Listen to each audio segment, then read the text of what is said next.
Magandang araw mga kaibigan. Bigyan natin ng reaction opinion itong mga kaganapan sa both houses of Congress araw nito. This is a very significant date in our nation's history sa political aspect.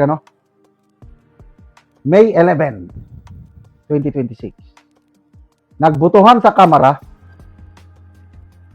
tungkol sa impeachment ni VP Sara. At ang resulta, overwhelming 255 congressmen voted yes in favor sa pag-endorso ng impeachment complaint sa Senado. So 255 yes, 26 said no, and then siyam ang abstention. So makita mo dyan, parang panalo ang mga kongresista. Masaya sila. Kung sa akbayan pa, kay President Danya is, VP Sara will go down in history as the highest government official that has been impeached twice. Ayun. Habang nagbobotohan sila sa Kamara, may nangyari ding botohan sa Senado. Biglang may nagmotion to declare all positions vacant. Dahil vacant, botohan na ngayon. Ito na. Nirecommend dalawa maglaban sa Senate presidency. Senator Soto and Senator Alan Peter Cayetano.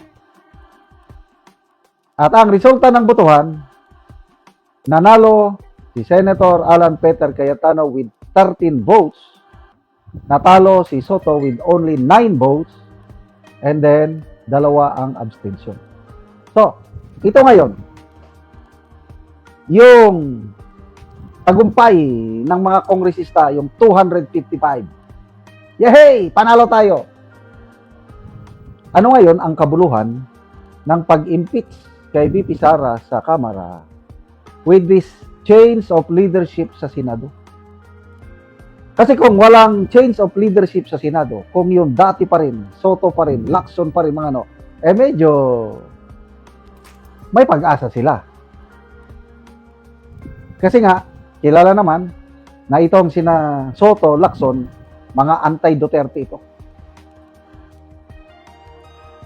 Kaya yung significance ng pag-impeach kay VP Sara, 255 votes, very significant sana kung si Soto pa rin ang Senate President. But now, na nagbago na ang liderato, ang nakaupo na ay klaro na pro-Duterte. Ano ngayon? May kabuluhan pa ba ang 255 votes? Or bali wala na? Yes, aakyat ang articles of impeachment. Yes, makukonvene ang impeachment court. Huwag kayong maniwala. Ito si Senator Lacson nagpahayag na pwede daw na hindi mag-convene ang Senado as an impeachment court. Basta lang daw botohan ng 13 majority. Yun ang pinapalabas nila. But I don't believe so. With the leadership now of Senator Alan Peter Cayetano, isang abogado, hindi niya o nila silang bagong majority black interpret. Hindi nila gagawin yun. Yung magbotohan na hindi itutuloy ng impeachment trial. Dahil it will boomerang on the leadership of the Senate. Magagalit ang taong bayan pag botohan nila na huwag nang i-convene ang impeachment court. Why? Bakit hindi nila i-convene? Anong rason? Wala akong nakikitang rason. I don't know saan kinuha ni Senator Lacson yung kanyang pahayag na pwedeng botohan na huwag nang i-convene. That's suntok sa buwan yun. Ngayon, pro-Duterte na ang may hawak ng Senado. Lalo nilang itutuloy ang impeachment trial dahil nga sigurado naman mananalo si VP Sara. Kasi sa impeachment, hindi na yan masyadong tinitignan ng ebidensya. Kagaya nung kay CG Corona. Overwhelming yung conviction. 21 ang bumoto ng conviction. Yung pala, na-acquit, yung pala, pinawalang sala ng Sandigan Bayan si late CG Corona. Yung mga wala siyang ill-gotten wealth, walang problema sa kanyang salin, as in wala. So makikita mo dito sa impeachment, it's not evidence-based. It's more on political affiliation. Kaya ngayon pa lang nabibilang mo na ang mga senador na boboto sa acquittal and conviction ni BP Sara dahil ganyan talaga ang nature ng impeachment.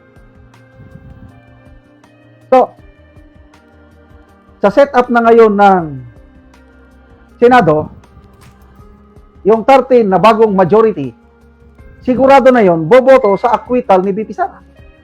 Siyam lang ang kailangan niya. Di ba nalo na? Yung bagong minority, yung siyam na bumoto kay Senator Soto, sigurado yon boboto sa conviction ni BP Sara. Siyam lang sila. Kulang sila ng 7 dahil 16 ang kailangan nila. Kaya ang tanong ay, makabuluhan ba ang pagboto ng mga kongresista ng 255? Yung in favor. Siguro, happy sila. Baka natanggap na yung pangako. O di ba, sabi ni Senator Amy, grabe ang mga financial